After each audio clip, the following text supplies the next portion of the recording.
I never expected to return to Whiteland Valley. That place, with its fog-laden woods and eerie silence, had haunted me for years.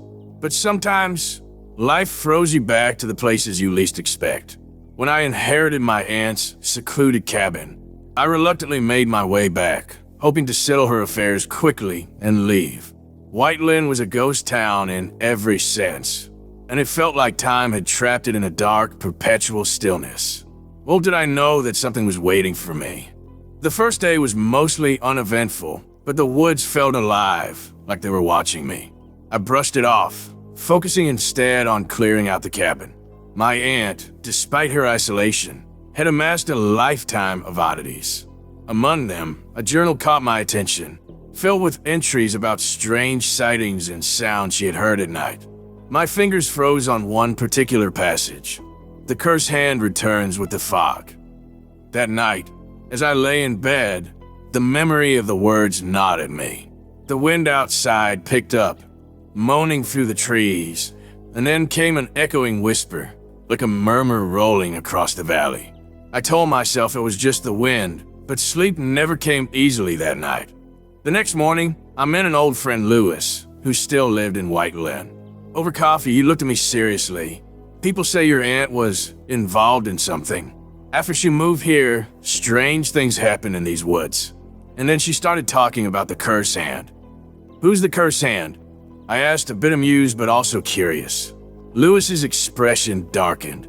Nobody knows for sure, but folks say he comes when the fog is thick, and if you hear him, it means he's near.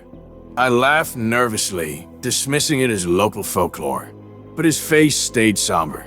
Alicia, I'm serious. People have disappeared. My uncle, he vanished one night in the fog, and he was never found.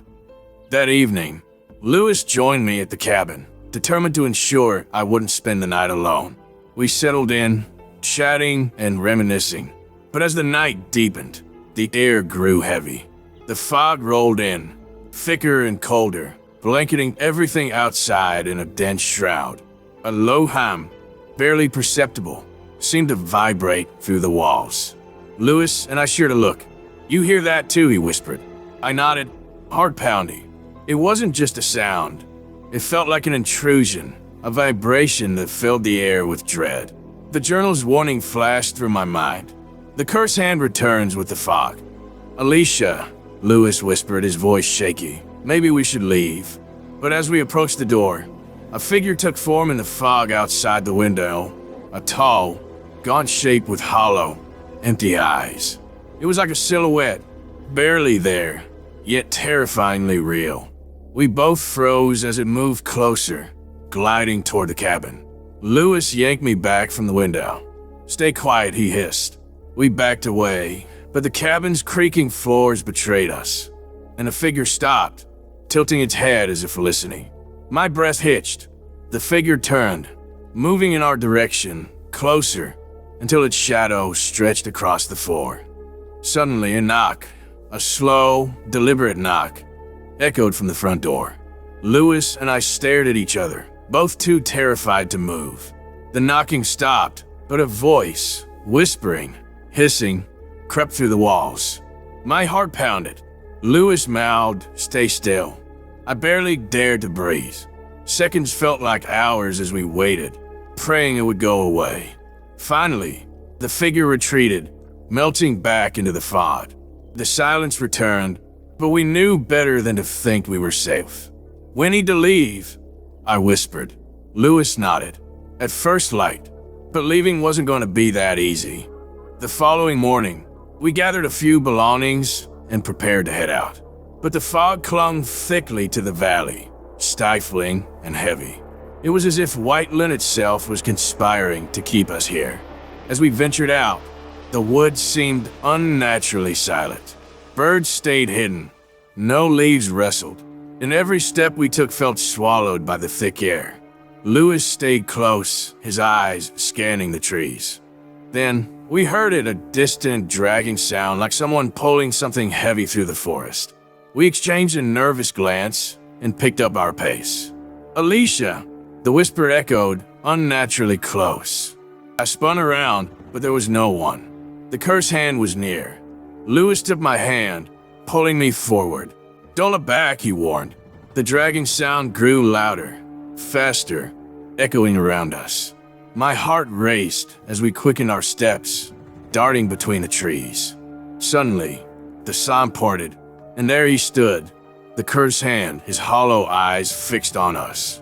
His form was skeletal, his gaze unblinking, and he seemed to melt into the fog itself. Lewis pulled me along, but the cursed hand glided toward us, gaining with each step. Desperation clawed at me. I reached for my aunt's journal, flipping through the pages, searching for anything that could help. Then I found it, a sketch, a strange rune with a note underneath. "Burn it in his presence to banish him."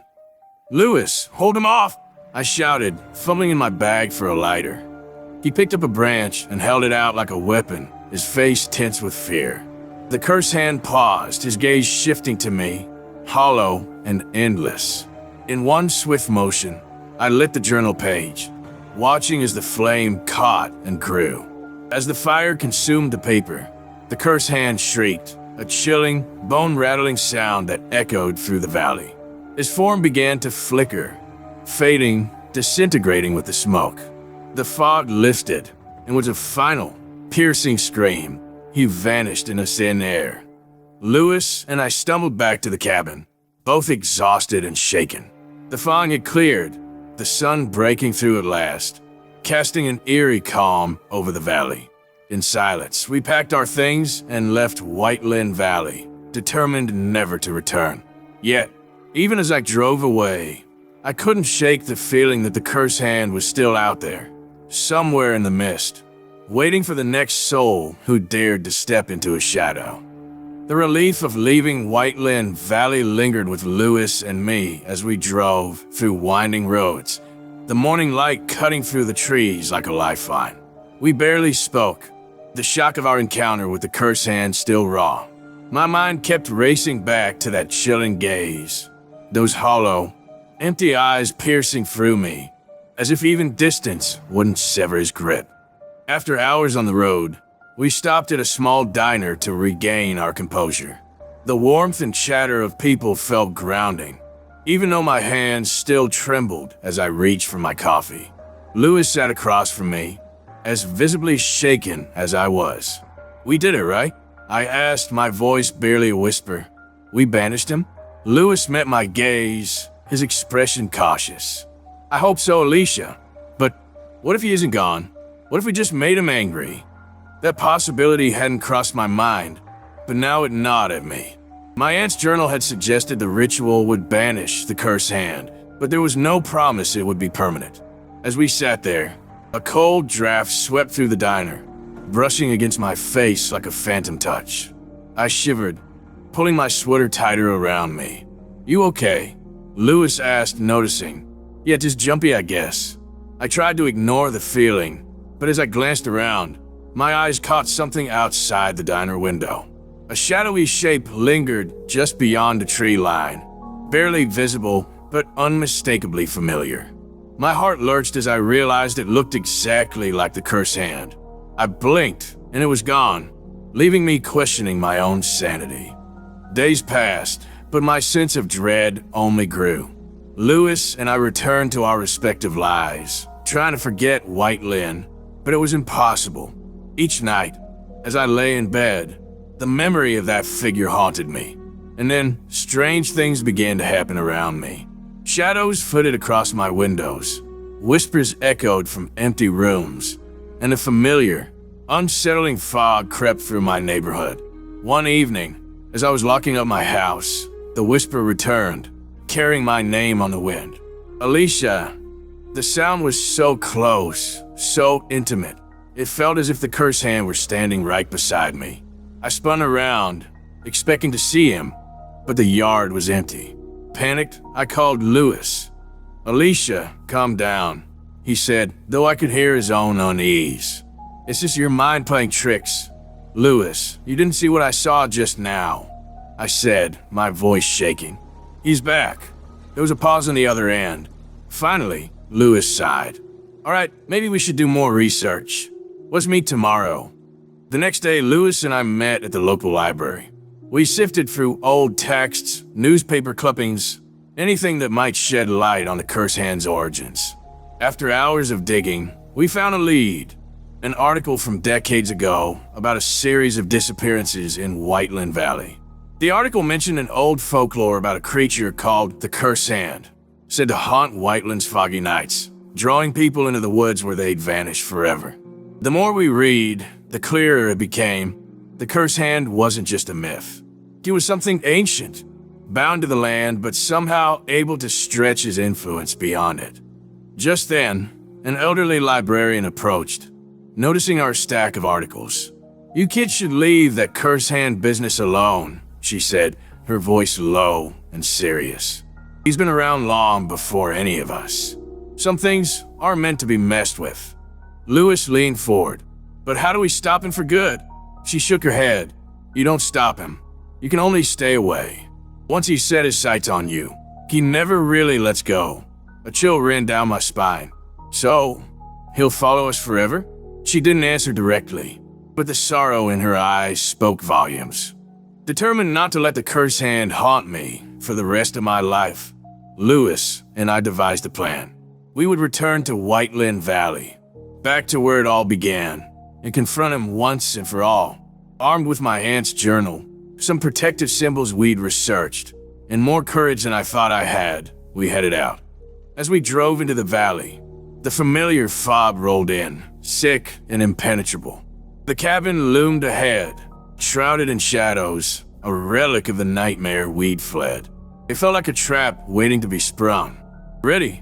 Lewis asked, his voice barely audible. I nodded, my heart pounding. Together, we approached the cabin and began the ritual, chanting words from the journal meant to seal him back into the shadows.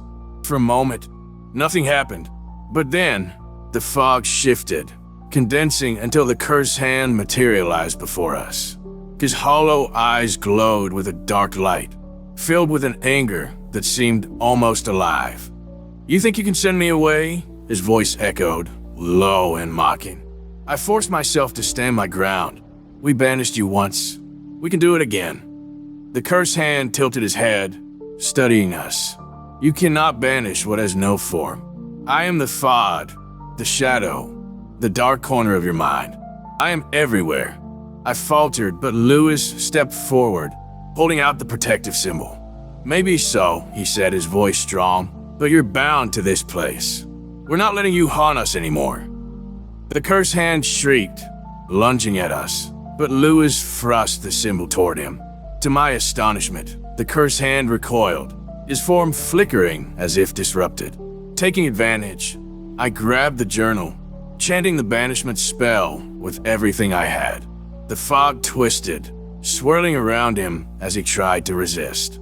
His form wavered, growing weaker, until with one final scream, he exploded into a cloud of mist that scattered across the valley. The fog dissipated, and an eerie calm settled over Whiteland Valley. Lewis and I stood there, breathless, hoping it was over.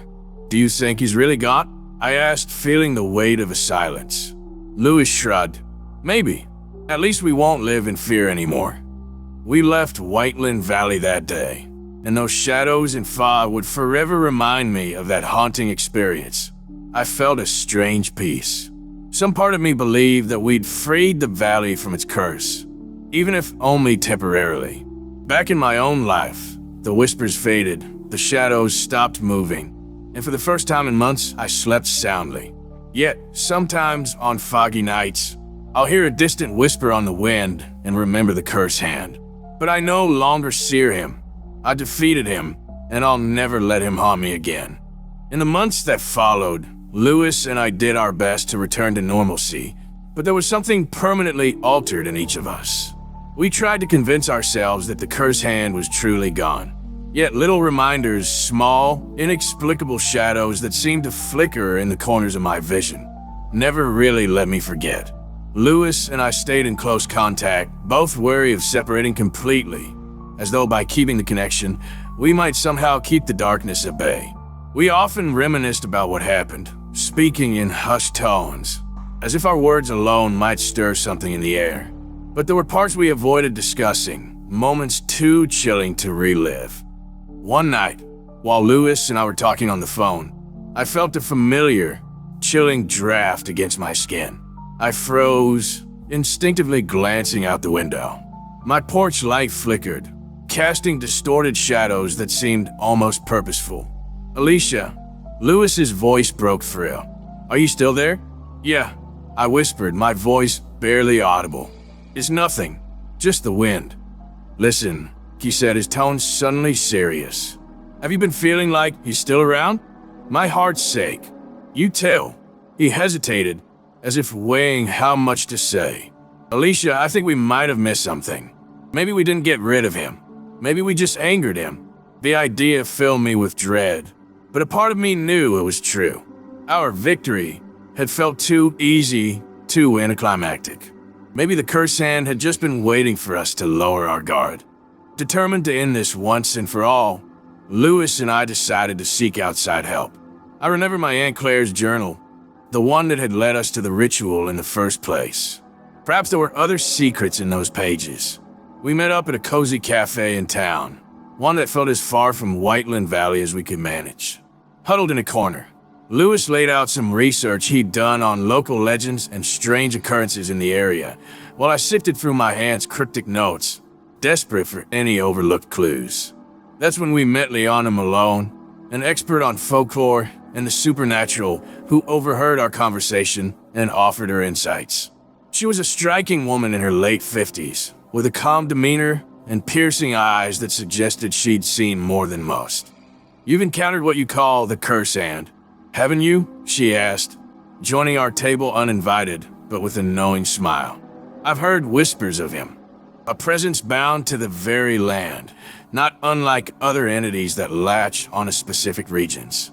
Lewis and I exchanged uneasy glances. Could she really know about the curse hand? Liana leaned forward, her voice loud. "If you've already tried to rid yourselves of him, I can assume he's bound to you now.